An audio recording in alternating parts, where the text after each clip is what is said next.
This is the iPhone 13 Pro, and I think it's the most complete iPhone of its year. And in few months, we'll have the iPhone 14 Pro. But the real question is, if this phone is that good, then why get the 14 in the first place? When the iPhone 12 came out last year, Apple gave it a new design with that boxy shape, gave it some new touches here and there with the MagSafe and the 5G, but it wasn't quite there yet. It wasn't a complete phone. It didn't have a great battery. The screen wasn't 120 Hz. A lot of small things that didn't make it a complete iPhone. But with the iPhone 13 this year, they almost completed all the features that we've been asking for. They made the phone a bit thicker with a better battery. For God's sake, 9 months later and the battery health is still at 97%. That by itself, with the energy efficient chip that it has, it's still giving me a full day of usage, almost 7 to 8 hours of screen on time. We now have a 120 Hz display and it's really good. Samsung still has a slightly better display, but we'll put that aside. The camera got a big upgrade from last year. Huge improvement in the low light performance. I was able to shoot the Milky Way with the main camera app. By the way, full video on that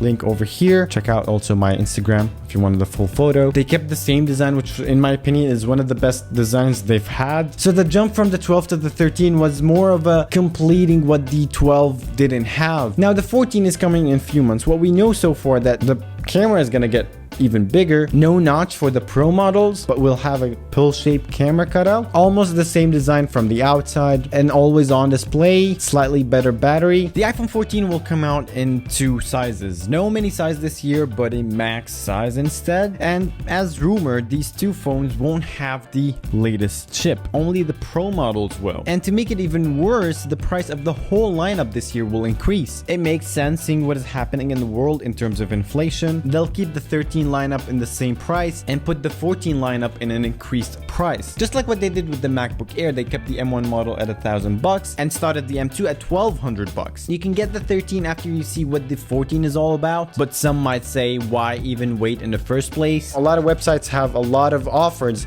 on the 13 Pro, which makes waiting for the 14 not that great of a deal. Personally, I might keep the 13 Pro for another year and not get the 14, but as a tech YouTuber, and if you guys want me to get the 14 and compare it with the 13 when it comes out, then that's a different story. So is it worth waiting for the 14? In my opinion, not that much. The 13 Pro is definitely a complete phone and it's gonna last you for a long freaking time. But if you really care about the latest and greatest, it's a few months in and you'll get the 14. Let me know down in the comments what you think, and a lot more videos are coming your way about this topic and other topics, of course. So if you're interested in that, consider subscribing. Thank you for watching, and don't forget that life is all about love and dance.